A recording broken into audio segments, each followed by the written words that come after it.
अस्सलामु अलैकुम बच्चों, औज़ु बिल्लाहि मिनश शैतानिर रजीम, बिस्मिल्लाहिर रहमानिर रहीम। रब्बि इश्रह ली सदरी व यस्सिर ली अमरी वहलुल उक़दतम मिन लिसानी यफ़क़हू क़ौली।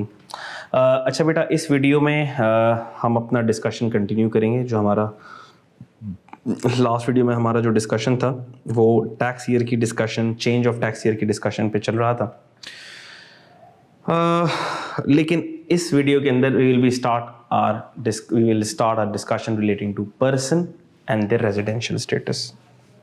क्योंकि हमने देखा था कि स्कोप ऑफ टैक्स के अंदर एक वर्ड यूज हुआ था पर्सन का, और मैंने आपको कहा था कि पर्सन अभी के लिए बस ये देख लो कि there are 3 types of person. तो पर्सन की definition is given in section number 80, and when you are having a look at this, so you are looking at number of persons 1 2 3 4 5 6 7। अच्छा, और मैंने आपको बताया था ये सिर्फ 3 शुरू में, बाकी क्या है वो भी पर्सन है। तो सर क्या ये सब पर्सन है? तो हमें सब याद रखने चाहिए, ठीक है जी, बिल्कुल ऐसे ही याद रखना पड़ेगा, आपको याद बिल्कुल रखना पड़ेगा। लेकिन इतना मैं बता दूं कि काम के सिर्फ ये 3 ही हैं आपके शुरू वाले, काम के ये 3 ही हैं जो आपको नजर आ रहे हैं। तो सर आप कह रहे हैं बाकी वाले काम के नहीं हमारे? Not really. For understanding purpose yes, we will go through every person, but from taxation perspective ये 3 ही काम के, जिसमें से इंडिविजुअल और ईओपी की टैक्सेशन प्राइमरली आपने देख ली थी कैप 2 में, and now here in CFAP 5 you will be more concern with the taxation of company. Individual फर्द वाहिद, जैसे मैं आई एम एन इंडिविजुअल, क्या मैं कोई बिजनेस शुरू कर सकता हूँ? Yes.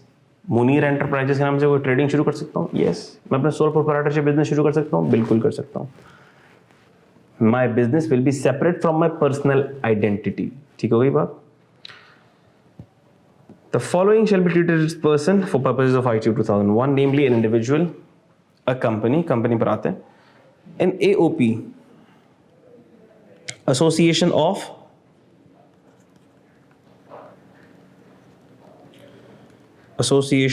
persons. For example, partnership firm, for example, a joint venture, ठीक है?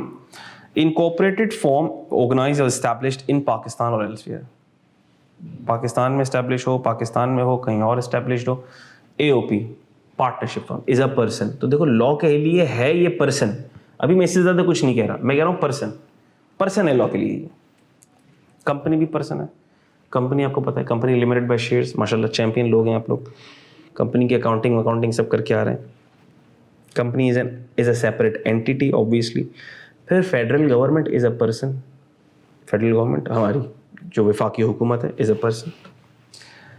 Foreign government is a separate person, is also person. जबरदस्त। अच्छा, पर्सन हम क्यों कह रहे हैं? क्यों इसलिए कह रहे हैं क्योंकि हम उस पर्सन की टैक्सेशन पढ़ सकें। हो सकता है उस पर रेट्स अलग हो सकता है उस पर लागू होने वाले उसूल और ज़वाबित अलग हो। कंपनी पर कुछ एक्स्ट्रा उसूल लग रहे हो जो इंडिविजुअल पर ना लग रहे हो, कुछ एक्स्ट्रा टैक्सेस लग रहे हो, या कुछ परसेंटेजेस में चेंज हो जो कंपनी के लिए परसेंटेज अलग हो। तो therefore basically we are bifurcating various person so that we can see their respective principles of taxation. That's it. Federal government, for foreign government. तो सर क्या फेडरल गवर्नमेंट की इनकम हो सकती है? हाँ हो सकती है, बहुत सारी इनकम हो सकती है।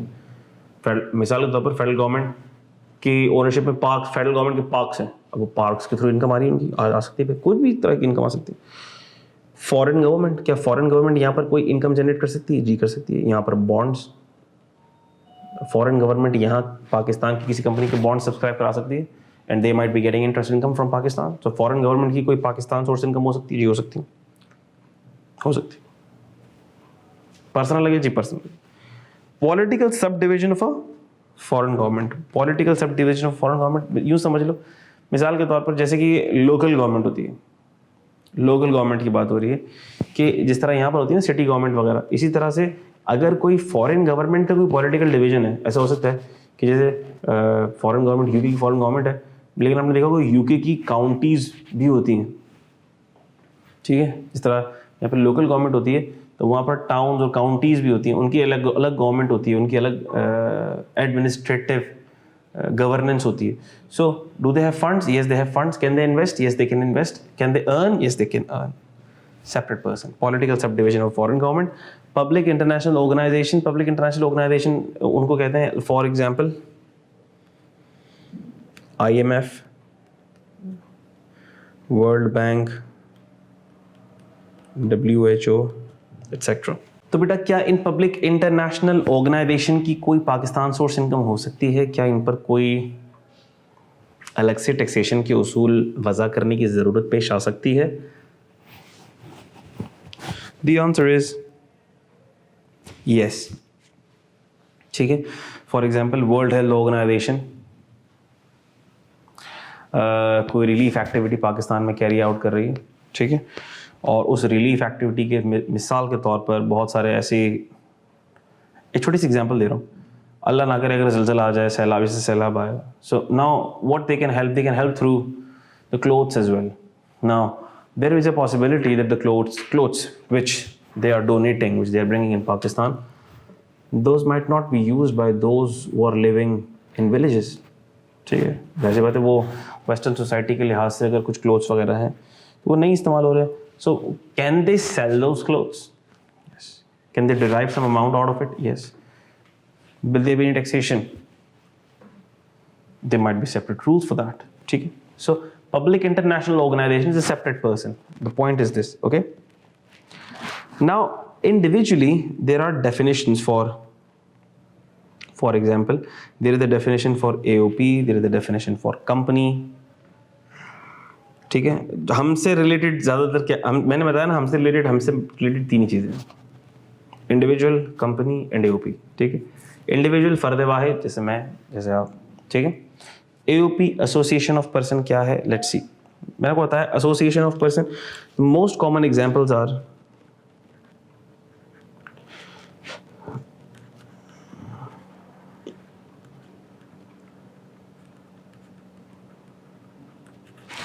joint ventures and partnership firms. ठीक है. So AOP includes a firm, Hindu undivided family.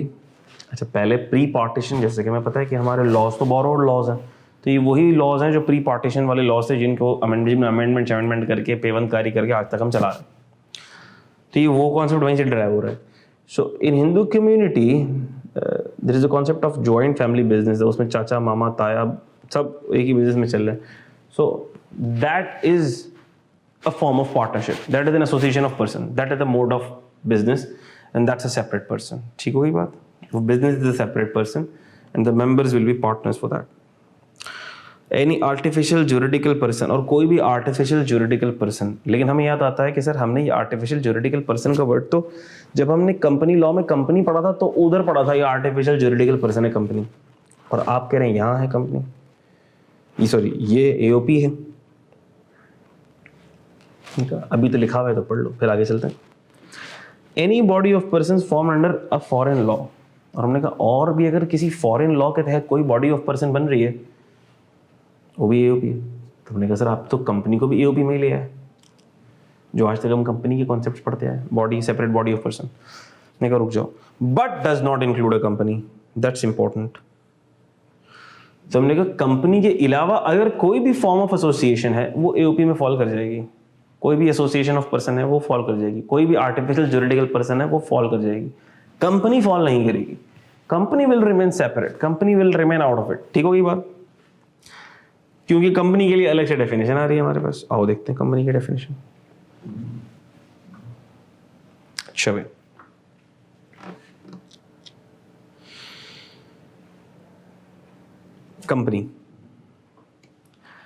Company means, company के साथ क्या लगा दिया भाई? मीन्स लगा दिया. देखो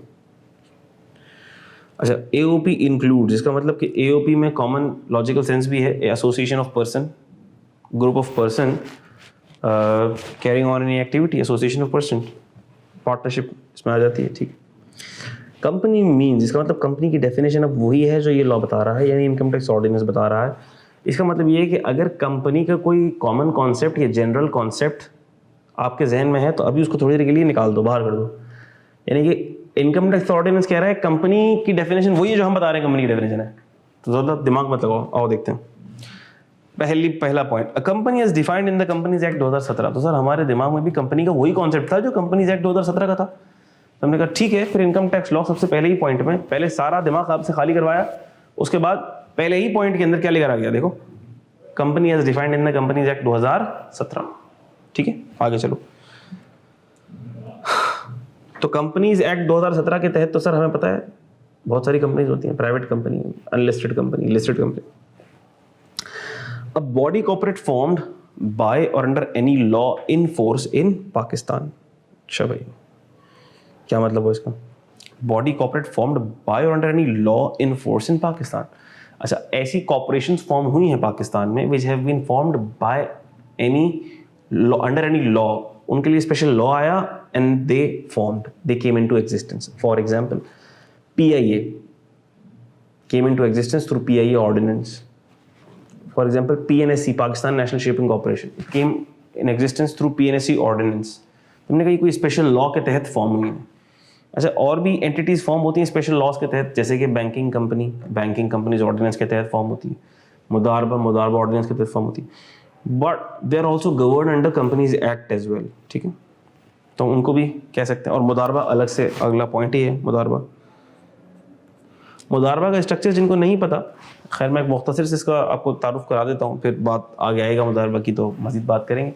मुदारबा is a non banking financial institution. आपने सीए फाइनल में कॉर्पोरेट लॉज में तो खैर पढ़ ही लिया होगा, मुदारबा ऑर्डिनेंस भी पढ़ा होगा आपने, तो इसमें बहुत बेहतर तौर पर आप चीज़ों को जानते हैं। सो मुदारबा is a non banking financial institution and Islamic non banking financial institution.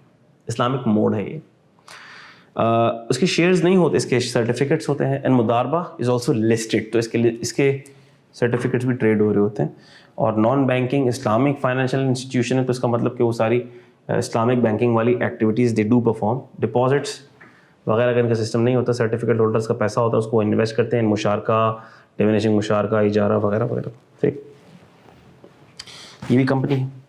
A body incorporated by or under the law of a country outside Pakistan relating to incorporation of companies। अच्छा, इसमें बच्चे परेशान हुए थोड़ा सा, sir ये क्या बात हो गई कि सर बाहर की कंपनी को भी आपने इसमें इंक्लूड कर लिया उनसे पूछे बगैर। हमने कहा भाई आराम से, तसल्ली, टेंशन नहीं लेनी। हमने कहा हम इधर ये कह रहे हैं कि जो बाहर की कंपनी है, यानी जो फॉरेन कंपनी है, यानी वो कंपनी जो किसी फॉरेन कंट्री के अंदर कंपनी लॉ, उसके रिस्पेक्टिव कंपनी लॉ के तहत इनकॉर्पोरेट हुई है, हम ये कह रहे हैं कि वो भी कंपनी है। बस ये कह रहे हैं हम, मजीद कुछ नहीं कह रहे। हम डंडा नहीं मार रहे, हम उसे टैक्स नहीं ले रहे, हम उसको जूते नहीं मार रहे। हम कह रहे हैं कि भाई जो कंपनी फॉरेन कंपनी है, दैट इज जो कंपनी किसी फॉरेन कंट्री के लॉज ऑफ कंपनी इनकॉर्पोरेशन के तहत इनकॉर्पोरेट हुई है, हम उसे भी कंपनी कह रहे हैं। यानी कि इन शॉर्ट ये ऐसी बात है, मिसाल के तौर पर मैं कहूँ यार ये बिल्ली है, कैट है, दिस इज कैट।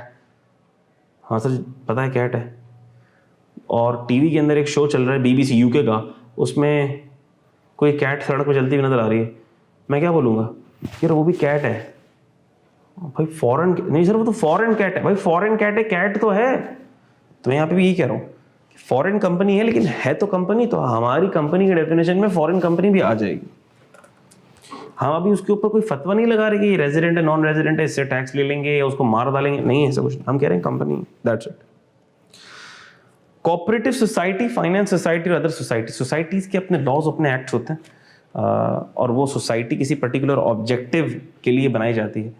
और ऐसी फाइनेंस सोसाइटीज़ भी होती हैं, हाउसिंग सोसाइटीज़ भी होती हैं। हाउसिंग सोसाइटी से हमारा मकसद ये होता है कि वो वहाँ उस इलाके या लोकेलिटी की जो हाउसिंग कॉलोनीज़ हैं उनकी एडमिनिस्ट्रेशन।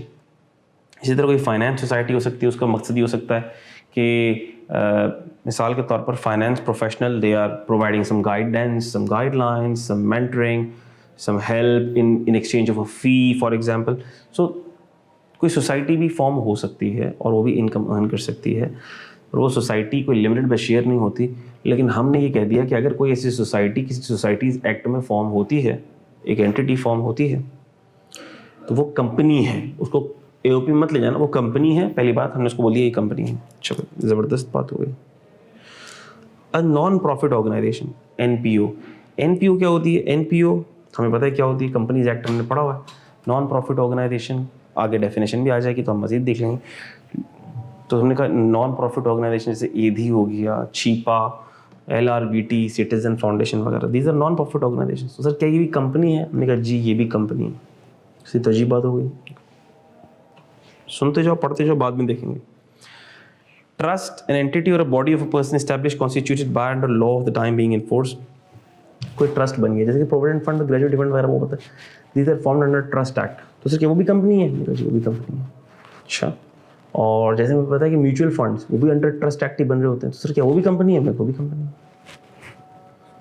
ट्रस्ट, ठीक, मजीद भी देखेंगे इसको, मजीद भी देखेंगे इसको, आ रही है मजीद डेफिनेशन आ रही है इसकी, मजीद इसकी ट्रस्ट वगैरह की डेफिनेशन आ रही है, देखेंगे इसको।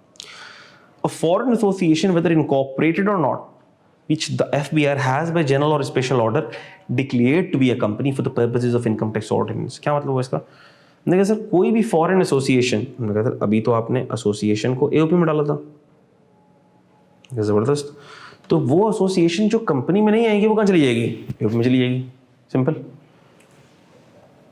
क्योंकि हमने कहा था ना but does not include a company, इसका मतलब जो कंपनी में आएगी वो कंपनी में आ जाएगी, जो नहीं आएगी वो AOP में चली जाएगी। मैं यहाँ हम बात करें किसी फॉरेन एसोसिएशन की। अच्छा भाई, तो सर फॉरेन एसोसिएशन अगर कंपनी में आएगी तो ठीक, नहीं आएगी तो फिर AOP में चली जाएगी। तो कंपनी में कौन सी वाली आ रही है? A foreign association whether incorporated और नॉट विच द FBR